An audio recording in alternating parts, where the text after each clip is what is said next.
What's going on, everybody? RJ Ochoa here from SB Nation's bloggingtheboys.com. Hope all is well wherever you are. Hope you're happy, safe, healthy, and I could barely make it through that without laughing because I know that, like me, you are pretty upset. The Dallas Cowboys embarrassed all of us on Sunday afternoon against the Carolina Panthers, and we're here to talk about it because we are gluttons for punishment. I'm here to talk about the Dallas Cowboys each and every single day on the Blog of the Boys YouTube channel, so make sure you subscribe, make sure you like this video, leave a comment if you want. I'll do my best to get to those. Tell a friend. All those things would be appreciated. Also, if you want to hang out with me on social media, I'm on X, Instagram, and Threads at RJ Ochoa, TikTok, RJ.Ochoa. I have a Facebook page you can go like. If you're anywhere on the internet, I promise I'm there talking about the Cowboys, and I want to do it with you. The links to all these places down in the description below to make it nice and easy for you.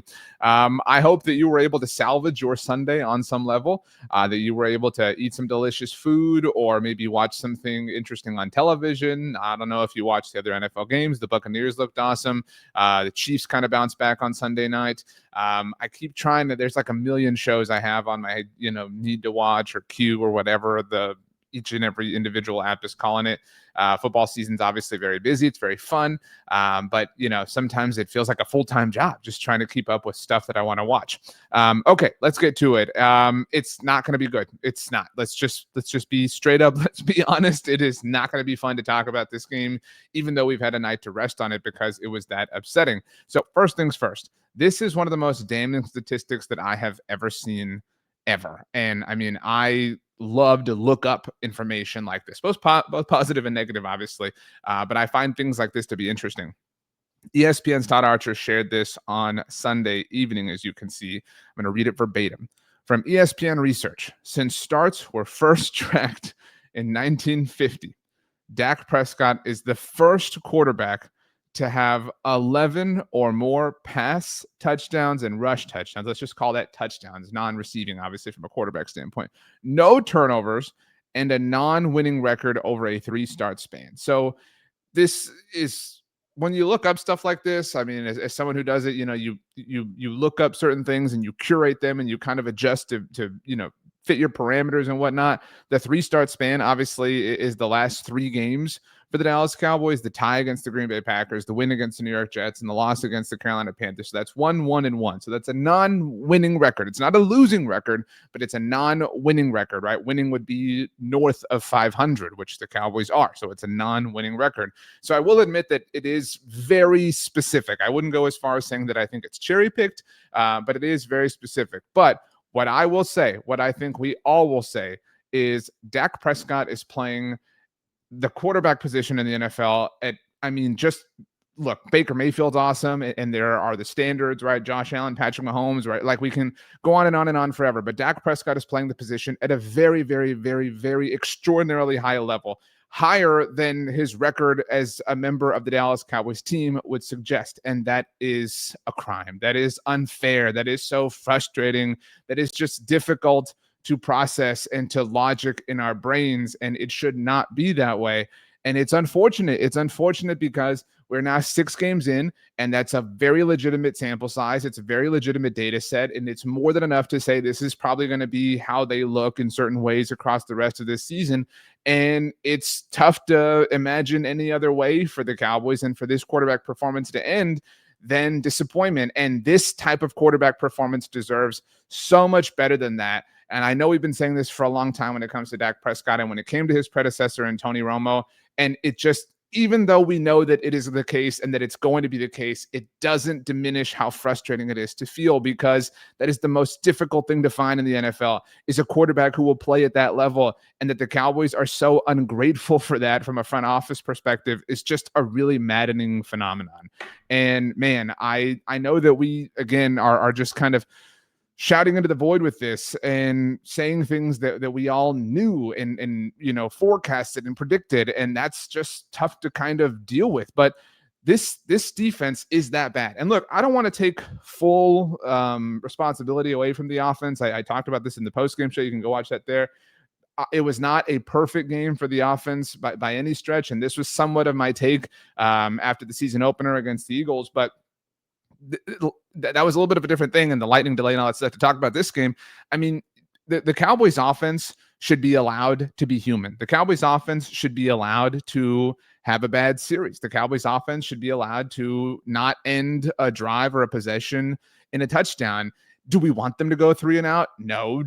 Would we rather them settle for field goals than touchdowns? Obviously not, right? Like in a perfect world, they would score a touchdown every single time they touch the ball. But we say in a perfect world in like a funny, kind of commentary sense.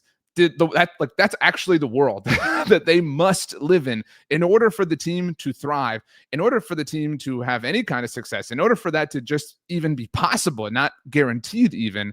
That has to be the case. And Sunday against Carolina was the latest example of that. This Cowboys offense has all of the pressure in the world from their own team resting on their shoulders. If they do not completely and totally and perfectly and flawlessly execute every time they touch the ball, you can bet your bottom dollar that the defense is going to make them regret not doing so when they get the ball next. And that's the magic and the beauty and the pain of football. It's the ultimate team sport, and there are things that you aren't a part of, that you don't control. And the things that the Cowboys offense are not a part of and not controlling right now are the things that are weighing down their all-worldly performances through the first 6 games of the season.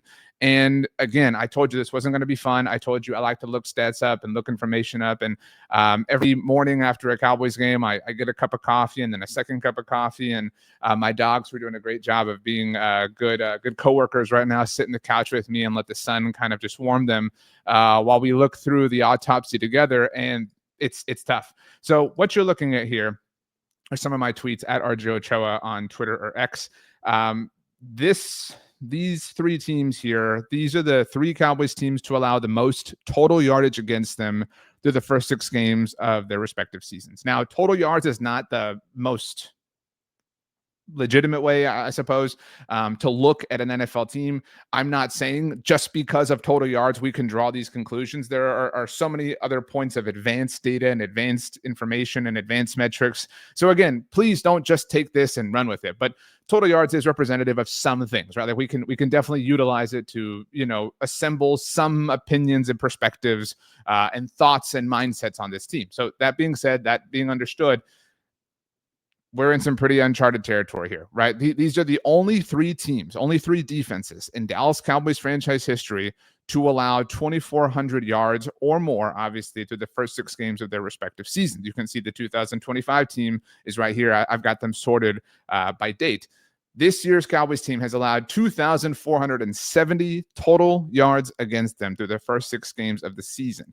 That is the second most through this specific point in the season that any Dallas Cowboys defense has ever allowed. They only trail the 2013 group, and by 9 yards.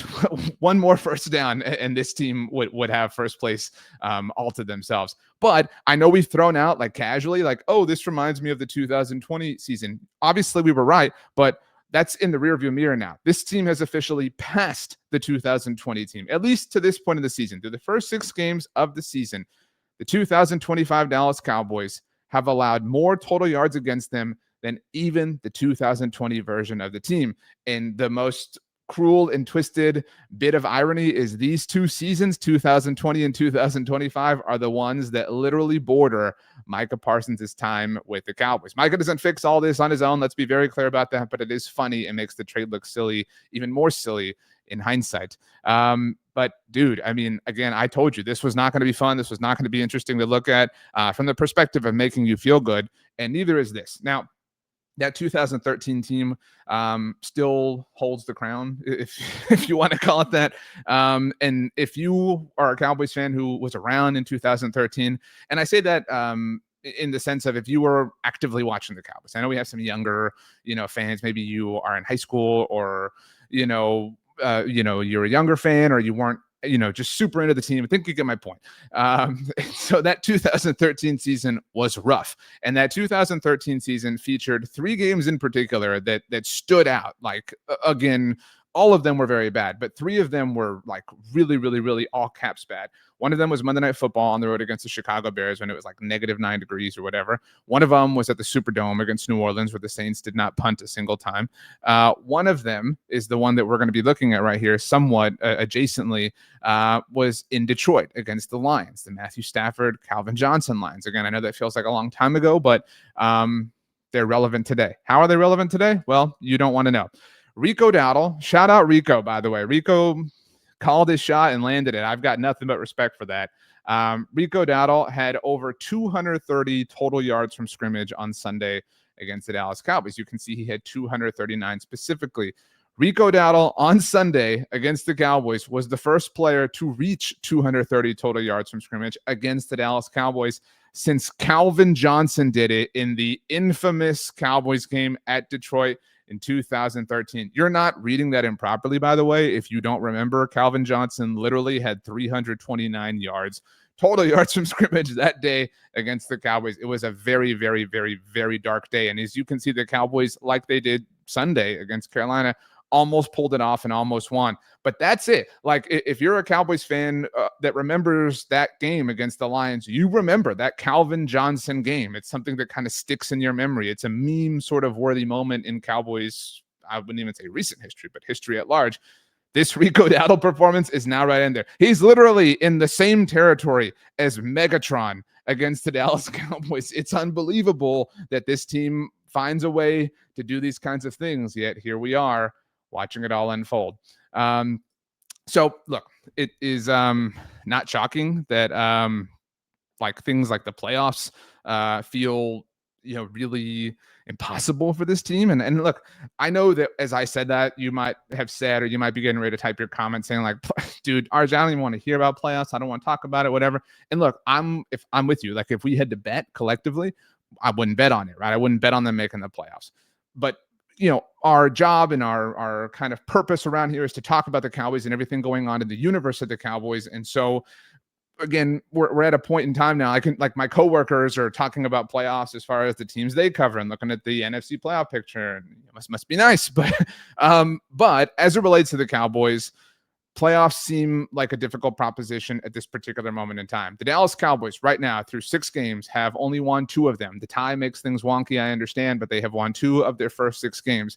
There is not a single team in Dallas Cowboys franchise history who had 2 or fewer wins through the first 6 games of their respective season that went on to make the playoffs. It's never happened. There have been 14 teams who had this situation that they were facing with regards to their respective start through 6 games in Dallas Cowboys franchise history, and not a single one of the previous 14 teams went on to play in the postseason. Now, obviously, making the playoffs, doing things like that is a little bit more possible in today's day and age, just because you have 3 wild cards, right? Like, you can get hot, things can happen, things can change. And I'm not saying or speculating or even, kind of manifesting that that's going to happen to these Dallas Cowboys. I'm just saying that we've seen teams, non-Dallas Cowboys teams, obviously, who have managed to fall behind, this far behind the proverbial 8 ball, and still find a way to overcome it and to reach the playoffs. And some of that is just that circumstances around them within their own division just, worked out in their favor. And maybe that happens to the Cowboys. Maybe they get hot. Again,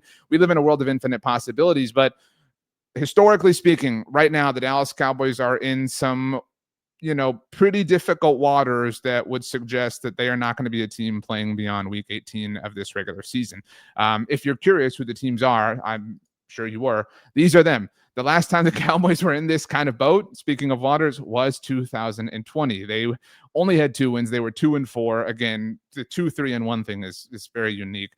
Now, there are actually, I wrote this for our site, I believe 5 teams who were 2-3-1 through 6 games across all of NFL history that did go on to make the playoffs. The last team in this specific boat was the 1981 New York Jets. So there is a historical precedent, just not within the Dallas Cowboys. But these are some seasons and some teams that, again, if you've been around long enough, you do not hold, tight to your heart as far as your memories are concerned. 2020 was awful. 2015 was awful. 2010 was awful.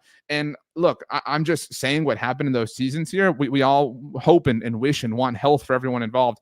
But what makes those 3 seasons stand out in recent Dallas Cowboys franchise history is that those all featured significant injuries to the quarterback position. Tony Romo was essentially lost for the season in all of 2015, but he did technically start 4 games.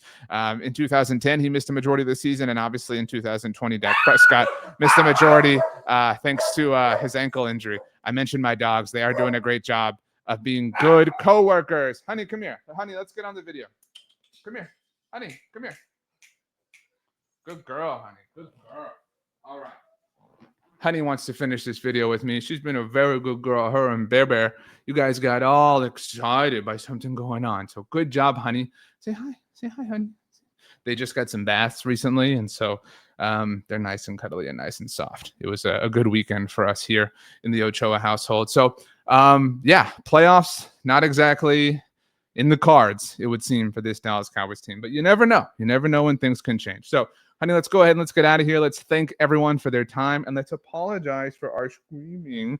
And thank you, everybody. I know that times are tough for the Cowboys, but like I told you during our post-game show, I really, really, really love more than anything just kind of talking with all of you, and I appreciate all of you. So if you haven't yet, please consider subscribing right here to the Blog on the Boys YouTube channel. Like the video, tell a friend. All those things really help. Hit me up on social media. You can obviously get access to me on any one of these platforms. You can DM me on Instagram. That's the most direct way to get to me. Email also works, though, rj.ochoa@sbnation.com. For myself, for Bear, and for Honey, we thank you for your time, and we hope that you have a wonderful rest of your day. I hope you enjoy Monday Night Football. I hate the double Monday night games. It's dumb. I don't know why we're still doing it as a society. I hope that we move on from it. So thanks so much for hanging out, everybody. We will see you next time. And even though they upset us, let's go Cowboys.